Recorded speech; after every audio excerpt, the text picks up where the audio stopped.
condition naturelle de l'homme est de cultiver la terre et de vivre de ses fruits, écrivait Jean-Jacques Rousseau. L'agriculture est au centre de nos vies. Elle est la source de notre alimentation. Et pourtant, la manière dont nous cultivons, l'art de travailler le sol, de façonner la nature pour nous nourrir, n'est pas souvent au centre des débats. C'est pourtant un enjeu essentiel. Aujourd'hui, à l'heure où les questions environnementales deviennent prépondérantes, alors que nous luttons contre le réchauffement climatique et pour la préservation de la biodiversité, il faut nous diriger vers une agriculture plus durable et plus respectueuse de l'environnement. Alors, peut-on cultiver autrement ? Quelles possibilités pour une agriculture responsable et durable permettant de nourrir la population, respecter l'environnement, mais permettant aussi aux agriculteurs de vivre de leur travail ? La question est passionnante et pour y répondre, nous accueillons Simon Chariot, directeur de l'exploitation agricole du campus Bougainville à Brie-Contrebert. Simon Chariot, bonjour. Bonjour. Vous êtes ingénieur agronome, vous travaillez au sein de l'établissement d'enseignement agricole de Brie et vous êtes donc un spécialiste des questions d'agriculture et d'environnement. J'ai une première question pour vous. Qu'est-ce qu'un ingénieur agronome ? Alors, un ingénieur agronome, c'est un diplôme un peu particulier puisqu'il est très polyvalent. L'ingénieur, c'est quand même une spécialité un peu française où on a des gens assez qualifiés, donc c'est Bac+5, et qui arrivent à, je ne vais pas dire maîtriser, mais qui ont des connaissances dans un vaste panel de domaines. Et du coup, là, c'est plus spécialisé autour des questions de l'agriculture, donc ça peut aller de la production agricole pure, donc que ce soit des productions végétales, des productions animales, ou encore bien d'autres, au développement territorial, donc à l'agencement des territoires et au développement sur le long terme. On peut aussi étudier toute la filière agroalimentaire, les questions en agroéquipement, et après en commercialisation de tous ces produits-là. Donc du coup, on choisit nos spécialités et c'est dans ce panel-là qu'on choisit d'où on se spécialise, mais ça reste qu'on est censé connaître un petit peu de chacun de ces modèles-là. Et actuellement, donc, vous travaillez au campus Bougainville, qui est, rappelons-le, un établissement d'enseignement agricole qui enseigne du lycée jusqu'à l'enseignement supérieur. C'est bien ça ? Ouais. Donc du coup, donc le campus Bougainville, à l'origine, on appelait ça des lycées agricoles. Donc quand on dit campus, en fait, ça intègre plusieurs entités. Vous avez donc le fameux lycée agricole, où là, ça va de la seconde au BTS. Après, vous avez un centre de formation pour adultes, avec des formations courtes, des formations longues. Une exploitation agricole qui est donc support de toutes les formations. Et parfois, vous avez des centres de formation pour apprentis également. Alors, on va commencer par évoquer d'abord l'agriculture à Brie. Alors, comme vous le savez, la ville de Brie, elle est très liée à son passé agricole. La ville a fait sa renommée avec ses cultures céréalières qui étaient vendues sur le marché dont on venait de partout en Île-de-France pour venir faire ses provisions. La ville était même connue pour être la terre la plus fertile du coin. Du coup, on a encore quand même quelques paysages agricoles sur la commune aujourd'hui. En 2016, ça correspondait à 45% de la surface communale. Aujourd'hui, quel type d'agriculture on a à Brie ? En quoi elle est intéressante ? Alors, dans le département, je vais généraliser un peu, mais si on prend même la région Île-de-France, dans tout le bassin parisien, il y a historiquement une grosse culture céréalière. Les productions agricoles sont intimement liées en fait au territoire. Et à l'époque où on avait beaucoup d'animaux un petit peu partout en France, dans les années 50-60, on a décidé de spécialiser les territoires et donc on s'est retrouvé avec des zones où on faisait que de l'élevage et des zones où on faisait que de la grande culture. Et donc au vu des potentiels très importants qu'on trouve ici, donc notamment pour les productions céréalières, quelles qu'elles soient, que ce soit des cultures d'hiver ou de printemps ou même d'été, le choix s'est très vite porté à faire de la culture céréalière ici, quoi. Que ce soit à Brie, aux alentours, en Seine-et-Marne, même globalement, vous regardez le sud de la région Île-de-France et même le nord, quand on va en Picardie, c'est des très bonnes terres pour faire des cultures céréalières, quoi. Alors, c'est principalement des cultures céréalières. Est-ce qu'on fait autre chose dans le secteur ? Alors, pareil, quand on parle de culture céréalière, la première chose qui nous vient en tête, surtout en France, c'est le blé. Ce qu'on voit ici, globalement, c'est du blé pour faire de la farine, du maïs, alors ça part beaucoup en alimentation animale, de l'orge qui sert à faire soit de la farine pour les animaux, soit de la bière. Et après, En Seine-et-Marne, il y a une culture qui est très ancrée, c'est celle de la betterave, même en Île-de-France. Donc c'est la betterave à sucre, et ça c'est typiquement lié historiquement à la création d'unités, d'unités de transformation industrielle, puisque la betterave c'est pas une céréale, mais c'est une culture on dit industrielle, pour faire du sucre. Donc c'est-à-dire que on trouve de la betterave que où il y a une sucrerie. Donc alors c'est l'œuf ou la poule, je sais pas qui est arrivé en premier, mais comme en PACA, vous allez trouver beaucoup de blé dur qui sert à faire des pâtes. Parce qu'il y a des usines, alors est-ce que c'est le blé dur qui arrive en premier? Mais voilà, donc blé, orge, vous avez trouvé ça, blé, orge, maïs, betterave, mais vraiment beaucoup de céréales, quoi. Voilà. Et des grandes exploitations ou des plus petites? Parce que alors, on est quand même dans une région où le foncier est quand même très dur à trouver. Donc est-ce qu'on a encore de la place pour des exploitations? Est-ce qu'on est sur des grandes surfaces ou des petites surfaces si on compare à d'autres régions? Alors c'est toujours relatif, hein. C'est-à-dire que si on compare les exploitations françaises à canadiennes, par exemple, ou australiennes, on va se dire qu'ici c'est tout petit. Par contre, il y a plein de facteurs à prendre en compte. Le premier facteur, c'est souvent le potentiel des terres. Plus le potentiel des terres est élevé, plus au fil des années, les agriculteurs ont cédé à leurs enfants ou à des reprenants du coup, qui ont pu reprendre parce que les terres produisaient et donc ont gagné de l'argent. Et donc dans les régions en fait, où les potentiels sont plutôt limités, souvent les fermes ont été cédées à l'agrandissement aux voisins. Donc où les potentiels sont plus limités, on trouve des grandes fermes. Où les potentiels sont très très bons, on trouve souvent des plus petites fermes. On va dire que là on est dans la moyenne, allez, on va dire moyen, ouais, c'est moyen haut, on va dire en termes de surface, plus lié à ça le fait qu'on est quand même à côté de la capitale et qu'il y a un intérêt croissant pour toutes les zones périurbaines, quoi. Et on peut le voir même juste autour de Brie avec les zones artisanales et industrielles qui s'installent, quoi.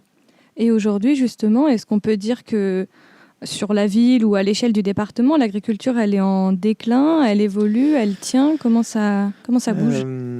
Alors, l'agriculture briarde, elle est un peu particulière parce que les agriculteurs dans le secteur ont longtemps pu pérenniser un modèle qui tenait la route parce que économiquement, il tenait la route et parce que les potentiels sont tellement bons qu'on peut se permettre de faire beaucoup de cultures. Donc quand une culture ne va plus, on peut se reporter sur une autre et ainsi de suite. Donc jusqu'à on va dire au début des années 2000, c'était quand même très profitable parce que voilà, le système était acquis. Ça faisait une bonne trentaine d'années qu'on faisait les mêmes cultures et donc il n'y avait aucune raison en fait de changer de système plus que ça. Donc c'est des systèmes qui sont plutôt pérennisés, qui ont un peu évolué parce que voilà, encore une fois, les sols sont tellement bons, on peut faire pousser n'importe quoi, ça irait, quoi. Voilà. Alors là, on a parlé donc beaucoup de céréales, ça on a bien compris. Est-ce qu'on n'a pas alors du maraîchage, un peu d'élevage, des vaches laitières? Qu'est-ce qu'on peut avoir d'autre? Est-ce qu'on n'a pas que des céréales? Alors il y a très très peu d'élevage. Alors je sais que l'élevage, ça se cantonne au nord du département, au sud du département. Et après, on a une zone maraîchère qui se développe notamment juste à côté de Brie. Quand on part vers Mandres-les-Roses, là-bas, il y a un petit peu d'arboriculture, mais c'est très faible. Et l'élevage reste très très très limité, quoi. Vous disiez tout à l'heure que, en règle générale, les zones agricoles étaient soit vendues aux voisins, soit héritées de père en fils. Est-ce que ça veut dire aujourd'hui que un étudiant ou un jeune actif qui voudrait lancer son projet ou sa culture, c'est plus difficile pour lui pour trouver les espaces et se lancer? Alors aujourd'hui, le problème principal, c'est l'accès au foncier. C'est-à-dire que pour n'importe quelle personne qui veut s'installer aujourd'hui, c'est l'accès au foncier. Parce que les structures qui sont vendues sont souvent très grosses. Et donc qui collent pas forcément à des projets parce que les structures qui sont vendues actuellement en fait elles sont liées à un historique de production, typiquement une production céréalière. Pour faire de la production céréalière, au vu des coûts de production, il faut arriver à avoir suffisamment de surface. Si demain on veut se lancer en maraîchage, peut-être qu'un hectare, 2 hectares suffisent. Sauf qu'en fait il y a pas en fait si une ferme de 100 hectares se vend, et bien en fait le vendeur va vouloir vendre ses 100 hectares, va pas vouloir vendre 1 hectare, puis 1 hectare, puis 1 hectare. Donc l'accès au foncier, c'est quand même la question la plus compliquée, plus le fait qu'il y a quand même des difficultés d'accéder au foncier quand on n'est pas au courant, quand on n'est pas du coin. C'est-à-dire qu'il faut connaître qui s'en va, quand, comment, pourquoi, quel prix.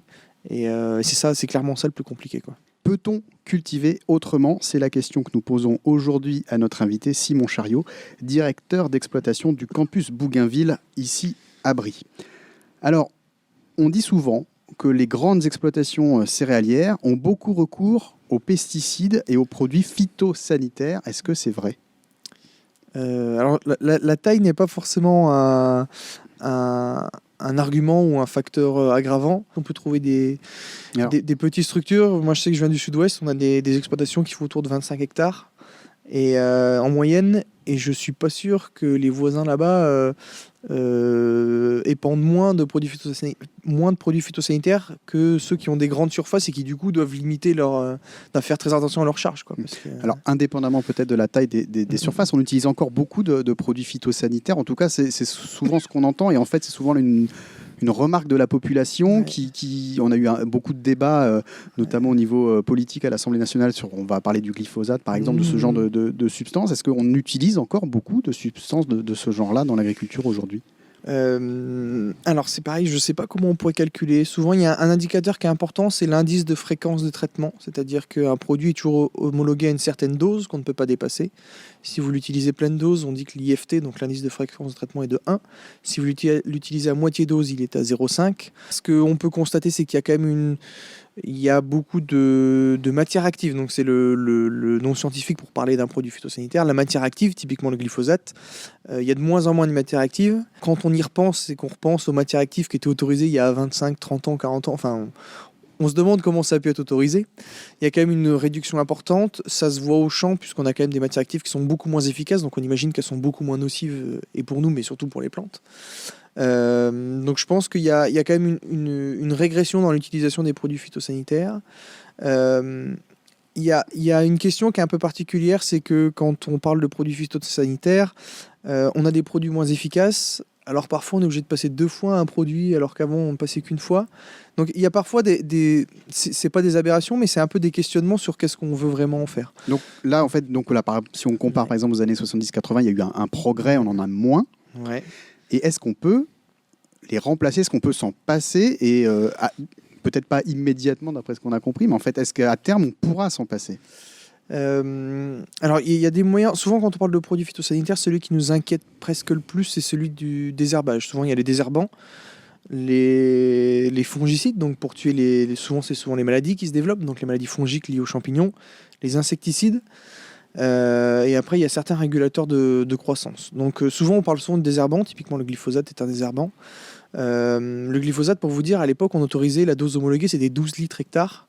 Aujourd'hui, on est à 3 litres. On se posait la question de la réduire à 2 litres. Donc, c'est bien qu'il y ait quand même des choses qui ont évolué dans ce sens-là, quoi. Sans passer, ça remet en question en fait tout un système agricole. C'est-à-dire que c'est un système qui a été bâti à la fin de la guerre. Où l'objectif c'était arriver à nourrir à peu près tout le monde. Donc du coup, on a dit il faut produire quoi qu'il en coûte, il faut produire. Donc du coup, on a produit en volume. Après, maintenant, on freine des cas de fer. On se dit produire en volume, c'est bien, mais il y a et la qualité des aliments, et la qualité des sols, et la préservation de l'environnement. La question qu'il faut se poser, c'est, on va en parler après, j'imagine, mais c'est combien les gens sont prêts à mettre pour payer ça. Ouais. C'est-à-dire que désherber un champ de blé, aujourd'hui, si mettons, on utilise une charrue, on laboure, on travaille le sol, ça va avoir un coût et en temps, et en matériel, et en carburant. Alors que vous passez le fameux glyphosate, ça va vous coûter, vous allez faire 3 hectares à l'heure, et puis terminé, quoi. Donc du coup, il faut trouver une sorte d'équilibre entre ce qu'on peut faire techniquement aujourd'hui et les produits, mais on a cette conscience quand même qu'il faut réduire l'usage de ces produits. Oui, bien sûr. Alors, je pense que c'est générationnel et que ça évolue en fait avec les générations, puisque les générations de mes parents et la nôtre, on ne pense pas du tout de la même manière, ou en tout cas, les préoccupations ne sont pas du tout les mêmes. C'est ce que je vous disais. Moi, je pense dans ma famille, à l'époque, l'objectif, c'était quand même d'abord de se nourrir, après on réfléchissait. Je pense que je réfléchis plus trop comme ça, puisqu'on a quand même l'abondance de nourriture qui est assez flagrante quand on va dans les magasins, et on peut trouver tout du simple au triple au quadruple du prix, quoi. Et du coup, pour en revenir à la question des alternatives, on parle aujourd'hui beaucoup de l'agriculture biologique. Est-ce que vous pourriez nous redonner un petit peu une définition de ce que c'est que l'agriculture biologique ? Alors, l'agriculture biologique, c'est d'arriver à produire, de faire des productions agricoles sans utiliser d'intrants de synthèse. Donc, ça ne veut pas dire qu'il n'y a pas de produits phytosanitaires en agriculture biologique, puisqu'il en existe. Il y a des bactéries, si vous voulez, un peu comme la levure chimique que vous utilisez pour faire votre pain. Donc, c'est des bactéries qui sont déshydratées. Et on a exactement la même chose pour certaines productions, typiquement en carottes, beaucoup de tubercules ont des protections comme ça. La bouillie bordelaise, par exemple, est autorisée en agriculture biologique. notamment pour traiter les tomates. Bouillie bordelaise, c'est quoi? C'est Bouillie bordelaise. c'est des levures comme ça, du coup? C'est du sulfate. Alors c'est du sulfate de cuivre. C'est un mélange qui est très utilisé notamment en production viticole. Et donc c'est un anti-champignon, si vous voulez. D'accord. Donc du coup, l'agriculture biologique, c'est produire sans ces intrants de synthèse, donc c'est-à-dire pas de produits phytosanitaires issus de produits de synthèse, et surtout pas d'engrais. Donc c'est-à-dire que les engrais sont forcément organiques, donc ils proviennent d'autres élevages. Il y a des questionnements autour de l'agriculture bio parce qu'il a fallu à un moment poser un cadre qui devait s'adapter à un grand nombre de personnes. Donc il y avait quelques aberrations dans l'agriculture bio, par exemple. Le plus flagrant, c'est-à-dire que quand on fait des céréales bio en grande culture, on a besoin d'engrais. Mine de rien, il faut de l'engrais. Donc du coup, pas d'engrais minéral, donc de l'engrais organique. Et l'engrais organique venait de poules qui étaient élevées en batterie dans des élevages conventionnels. Et ça, c'était autorisé. Donc ça fait partie des choses qui sont un peu borderline côté agriculture bio, mais qui sont en train de changer parce que justement, il y a une demande. Au même titre qu'on demande une réduction des produits phyto, on demande aussi on demande de resserrer, enfin il y a une demande de resserrer ce cahier des charges bio qui a quand même quelques écarts par endroit, quoi. Donc voilà. Pour régler un problème, en fait, on en a créé un autre ailleurs. Voilà. Les questions sont tout le temps très très complexes en agriculture, surtout qu'elles sont... l'alimentation, c'est un peu si on passe au-delà de l'eau, mais en fait l'alimentation, c'est quand même un des besoins fondamentaux de l'être humain. Et en fait, s'il y a un problème, ça pose problème à tout le monde. C'est-à-dire que ça pose problème à la société entière. On l'a vu, quand sortir de la guerre, il n'y avait pas assez à manger, c'était la question de société, c'était de nourrir tout le monde. Après, il fallait nourrir encore plus. Après, maintenant, il faut nourrir bien. Et donc, à chaque fois, l'agriculture a pris un virage pour répondre à ces enjeux sociétaux, quoi. Ça, il faut en être conscient et que l'agriculture n'est pas restée un point fixe. Et que, en 1945, bien sûr, on labourait avec un cheval derrière. On faisait ça à la main sur des toutes petites surfaces. Après, on s'est agrandi, le tracteur est arrivé, les surfaces ont explosé, on a arraché des haies, on a fait les champs plus grands. Et puis maintenant, on replante des haies et on fait les champs plus petits, quoi. Donc, vous voyez, ça va tout le temps bouger dans un sens ou dans l'autre. Ça évolue en même temps que la société. Tout à fait. Alors, sur le bio, donc, en fait, l'intérêt, c'est de préserver le sol, l'environnement. Alors, la question, elle est complexe parce que je peux prendre l'exemple concret qu'on a donc sur la ferme du campus. On a 5 hectares qui sont en maraîchage, en agriculture biologique. On a mis en place 2 systèmes. Un système en maraîchage bio-intensif, donc c'est-à-dire qu'on a une rotation très importante sur une surface de légumes. C'est-à-dire qu'on plante un légume, on le récolte, on en met un autre, on récolte. Et donc, à chaque fois, il y a retournement du sol pour implanter une nouvelle culture. Et donc là, on peut se poser en fait la question de la pertinence environnementale sur ce plan-là. Je parle bien travail du sol et préservation de la vie du sol. Par contre, on est sans doute bien plus performant puisqu'on n'utilise pas de phosphore, pas de potasse, pas d'engrais azotés de synthèse. Et donc dans ce cas-là, je pense que sur ce plan-là, environnementalement parlant, on est bien mieux. Par contre, ça demande beaucoup de main-d'œuvre, ça demande beaucoup d'outils et on use du gasoil, quoi. Donc c'est compliqué, on patauge toujours entre les 2 systèmes. Et donc à côté, on a mis un système en place où on fait du légume de plein champ, où on a une culture par an et où on préserve bien plus le sol. Par contre, ça nécessite encore plus de matériel, plus de surface pour amortir le matériel, et donc un coût de production qui est à peu près équivalent. Voilà. Donc il y a on peut trouver vraiment chaque système, on peut vraiment trouver à chaque fois des systèmes différents, quoi. Et en plus des 5 hectares de bio sur le campus, est-ce que vous savez s'il y a beaucoup d'agriculture biologique sur le territoire ? Alors je sais qu'en Ile-de-France, ça se développe à vitesse grand V parce que je pense qu'il y a une demande, il y a une pression importante. Parce qu'on peut parler de pression, hein. C'est-à-dire que quand on sent qu'autour de nous, il y a une tension et qu'on est regardé, je ne vais pas dire pointé du doigt, mais c'est un peu comme ça. On est jugé sans même connaître les personnes qui nous jugent. Ça pousse forcément à faire plus d'efforts que celui qui est perdu au fin fond de sa montagne et qui finalement fait ce qu'il a envie sans avoir aucune pression, quoi. Mais en Ile-de-France, ça se développe de manière très importante. D'ailleurs, on en discutait à l'Assemblée Générale du GAB, donc c'est le groupement d'agriculture biologique d'Ile-de-France. Et je sais plus, les chiffres, c'est une augmentation de 20%. Alors, je parle d'une augmentation de 20% par rapport à un pourcentage existant. Mais ça reste que c'est énorme, quoi. Alors, il y a une demande pour le bio, ça c'est incontestable, on le voit. Alors, signalons qu'à Brie, par exemple, dans les restaurants scolaires, on a au moins une composante bio par jour, et ça répond aussi à une demande de la population. Est-ce qu'on peut envisager de manger un jour tout bio? Alors, au vu des... Comment dire? C'est la question complexe du prix. C'est-à-dire que l'agriculture fait partie des rares domaines où on ne vend pas au prix que ça nous coûte à produire. La politique agricole commune, elle est là en fait pour compenser, pour orienter d'une part les productions et pour compenser en fait le manque à gagner qu'ont les agriculteurs, puisque quand on vend 1 kilo de farine qui a été produit à partir de n'importe quel blé, le kilo de farine est équivalent à n'importe quel autre kilo de farine. Bon, sauf label bio, label rouge ou ce qu'on veut, mais que le grain de blé soit produit à Brie ou dans le sud de la France ou en Angleterre ou je sais pas où, s'il sert à faire de la farine, ça sera vendu au même prix. La PAC sert en fait à subventionner pour que les gens puissent manger à bas coût. Clairement, c'est ça. C'est-à-dire que nous, on vend de la viande en direct, de la viande de bœuf. Demain, si on nous enlève, on va dire, les aides, le steak haché, on va vous le vendre 30 € du kilo. Et c'est le prix que ça coûtera. Le problème, c'est que tout le monde ne peut pas s'amuser à manger un steak haché à 30 € du kilo. Donc le problème, il est là. Du coup, si on en revient au bio, la principale difficulté, c'est que les coûts de production sont plus importants. C'est-à-dire que ce qu'on disait tout à l'heure, quand vous passez un désherbant qui vous coûte 50 € de l'hectare, voilà, vous voulez faire la même chose en bio, vous passez une RC-trille, une bineuse, un autre outil, vous vous retrouvez avec des coûts qui sont à 200-300 € de l'hectare, donc forcément, le blé doit être vendu plus cher, puisqu'il y a quand même une prestation qui est différente derrière. Donc pour les repas, en fait, c'est exactement le même problème. C'est si demain, l'argent est mis pour que dans les cantines bio, on mange tout 100% bio, c'est bon. Si les gens demain ont les moyens de payer tout, je dis bien tout, hein, du début jusqu'à la fin, 100% bio, il n'y aura pas de souci, je pense. Mais ça commencera par là. Ça commencera par faire que les gens acceptent que l'alimentation, s'ils le souhaitent, redevienne le poste clé numéro 1 de dépenses en fait, dans les foyers. Bio ou pas bio d'ailleurs.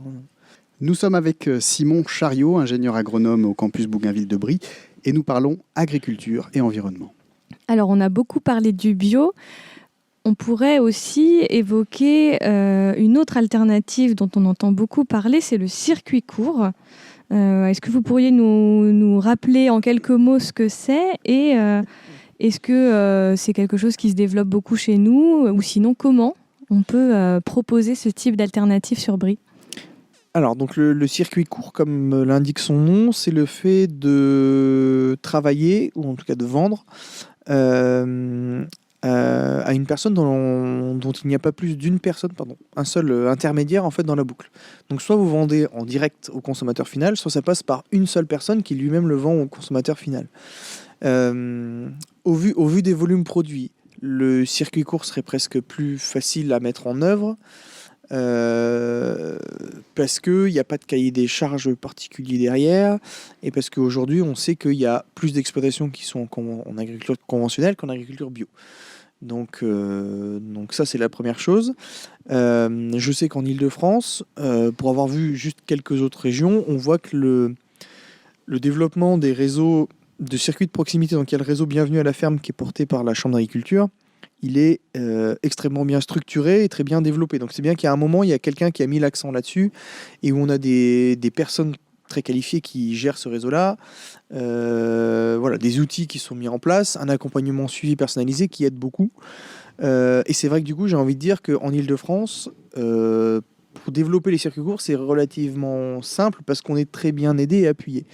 À ça, il faut ajouter le fait que pour vendre en circuit court, il faut des acheteurs. Et pour qu'il y ait des acheteurs, ça veut dire qu'il faut être pas loin d'eux, et qu'il faut se donner les moyens d'aller près d'eux, quoi.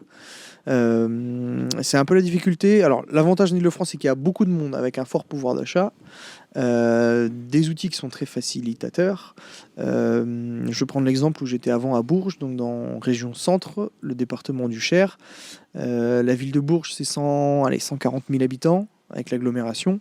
Un pouvoir d'achat qui est bien plus faible parce qu'on n'est pas du tout sur les mêmes catégories sociales. Et là, en fait, quand on va vouloir vendre en circuit court, il y a déjà de base moins de gens et sans doute moins de gens qui sont intéressés pour acheter en circuit court, parce que ne jamais oublier que quand on vend une production en circuit court et qu'on veut faire une production de qualité et donc qui soit bien rémunérée, il faut avoir les gens qui ont le portefeuille en face. Donc c'est-à-dire que quand on voit des je vais vous dire, du poulet à 4 ou 5 euros le kilo, et voilà, celui qui le vend 10 euros, il ne trouvera jamais acheteur s'il n'y a pas les gens en face, quoi. Alors moi, il y a un obstacle que je vois à ça, c'est par exemple, vous nous disiez tout à l'heure que dans la région, par exemple, on avait beaucoup de céréales et pas beaucoup d'élevage, par exemple, ou de vaches laitières. Alors du coup, c'est compliqué pour avoir son lait en circuit court. Si je fais la... Alors dans la région, typiquement, il y a très peu d'offres. Moi, je connais qu'une seule ferme là, qui vend du lait. Par contre, il y a une très grande offre, typiquement en farine et pâtes. Donc c'est lié à ça, mais on va vite.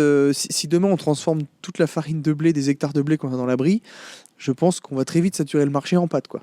Parce que la demande en circuit court, c'est-à-dire en personnes qui sont prêtes à se déplacer. Alors moi je l'entends comme ça, à se déplacer, aller dans la ferme chercher leurs produits. Ça reste que cette tranche de la population est relativement faible, quoi.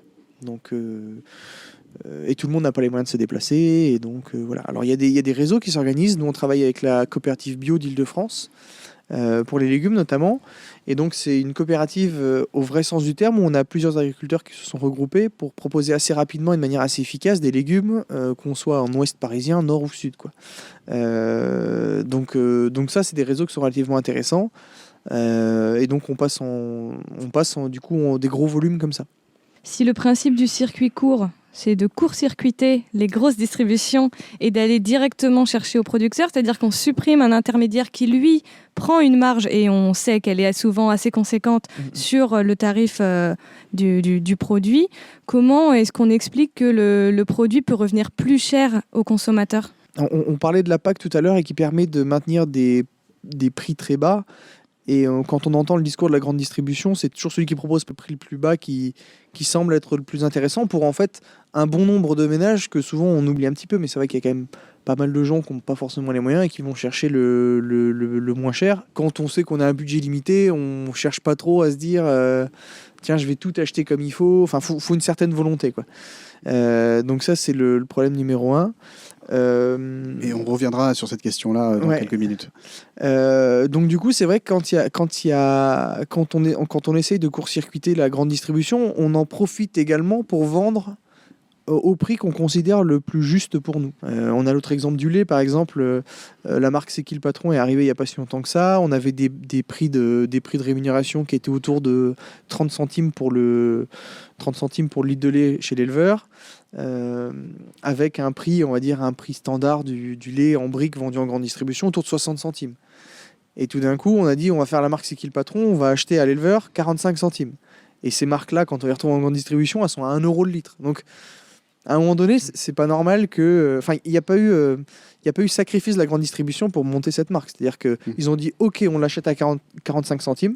Par contre, nous, on va le vendre à 1 euro et puis on va marger comme d'habitude dessus, quoi. Alors, on va reparler de la question des marges peut-être juste après, mais c'est vrai qu'elle est importante. Mais par rapport au circuit court, c'est vrai que l'intérêt...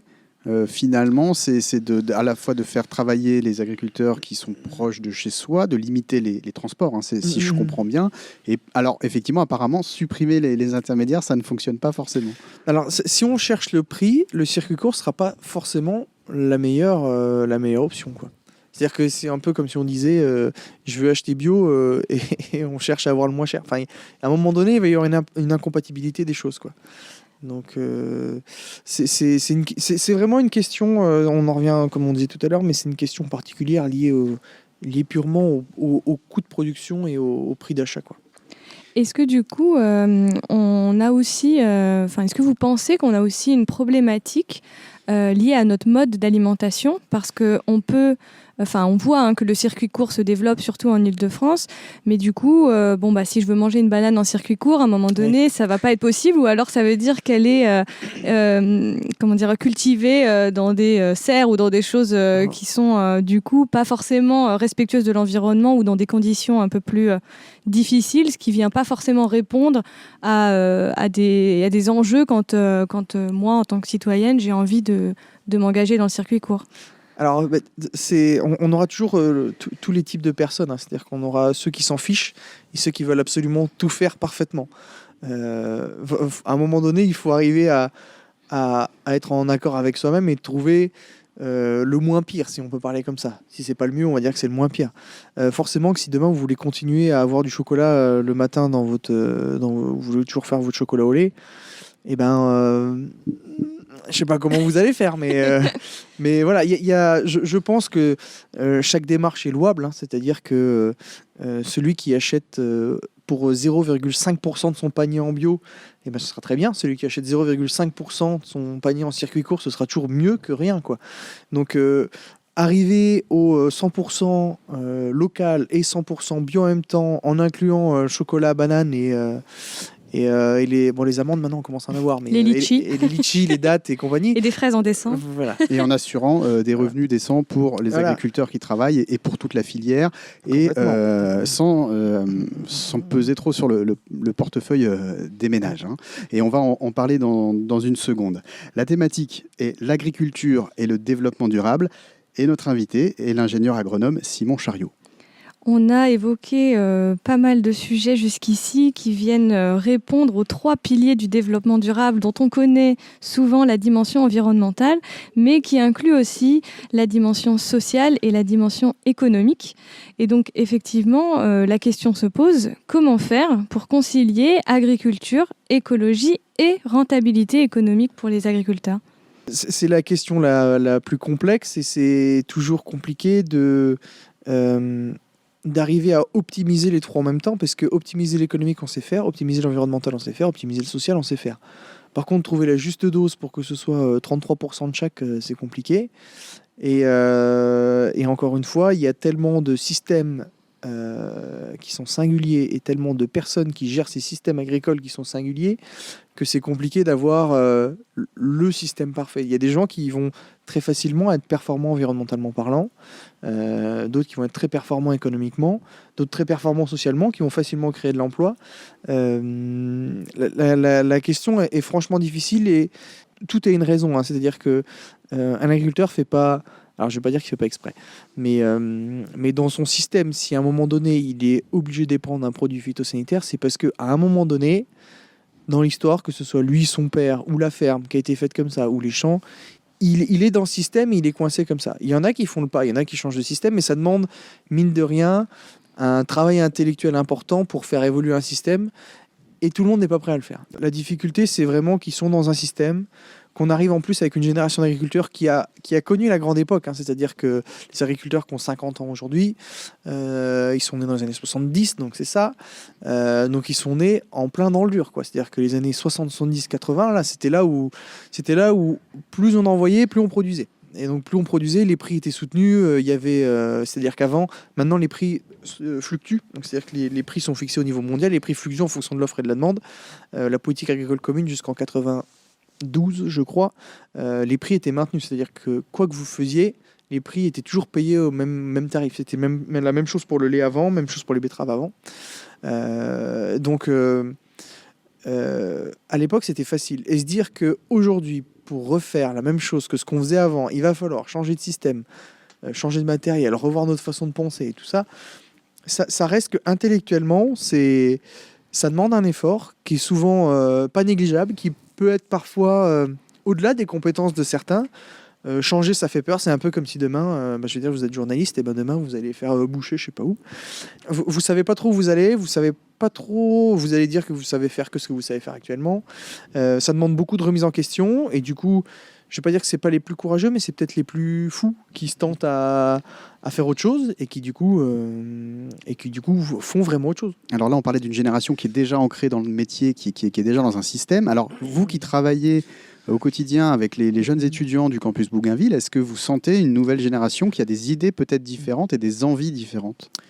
Alors, c'est très progressiste, hein, de toute manière, c'est-à-dire que quand on a commencé à parler écologie, moi j'ai fait des études là-dedans, au début on en parlait un peu, puis un peu, et on arrive à convaincre des gens au fur et à mesure, et en fait on voit bien chez les jeunes qui sont bien plus sensibilisés à ça, que c'est des mots qui résonnent directement chez eux parce qu'ils l'ont déjà entendu 50 fois. Les gens qui ont 40-50 ans aujourd'hui, à l'époque, quand ils étaient jeunes, ils n'ont pas entendu ça. Et vous le savez bien que de toute manière, l'éducation qu'on a pendant les 20 premières années, elle est quand même primordiale pour la suite, quoi. C'est-à-dire qu'on a des acquis, des valeurs qui restent et qui souvent bougent je parle vraiment des valeurs, mais qui bougent moins par la suite. Quand on est jeune, on apprend, on a encore ce processus d'apprentissage.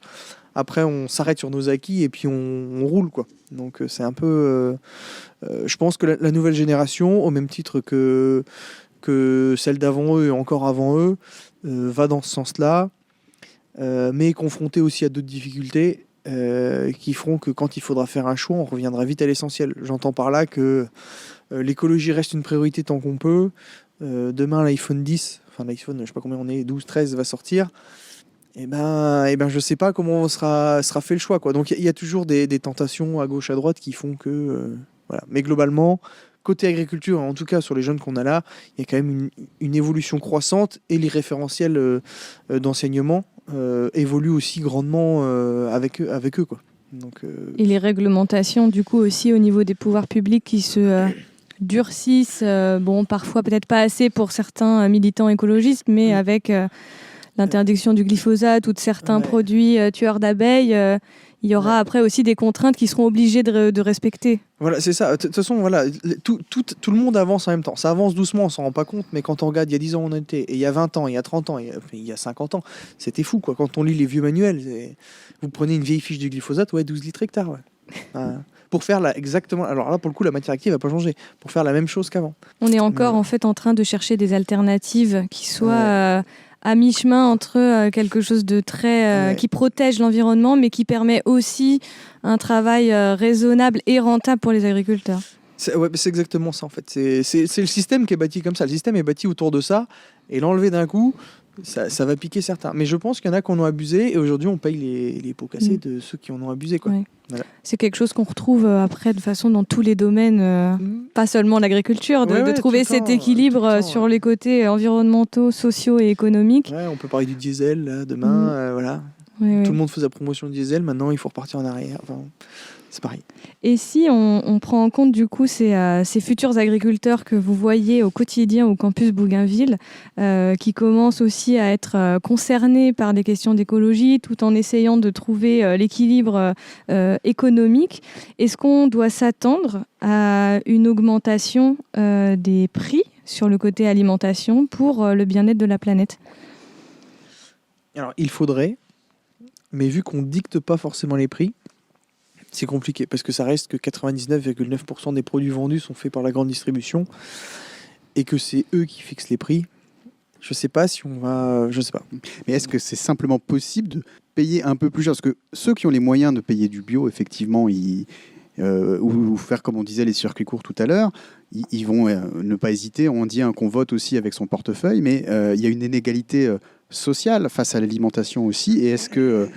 là, il faudrait peut-être, d'une manière générale, que la société évolue ? Ouais, mais c'est plutôt cette question-là, en fait. C'est-à-dire que y a quand même des changements profonds qui doivent être faits. Alors, dans la société, c'est vrai que c'est parlé très général, mais c'est un peu ça, quoi. C'est-à-dire que les inégalités sociales, on les retrouve un peu partout. Il y a quand même un écart. C'est vrai qu'il y a une question de bêtement se rendre compte de l'importance de l'alimentation. Donc, c'est des questions complexes. Hein. Alors, oui. Ce qu'on retient effectivement, c'est que tout est un peu entremêlé. On voit que des choses s'améliorent sur la conscience à la fois écologique, environnementale et même sociale. On vient d'en parler à l'instant. Est-ce que vous avez un regard plutôt optimiste sur l'évolution, la direction dans laquelle on va ?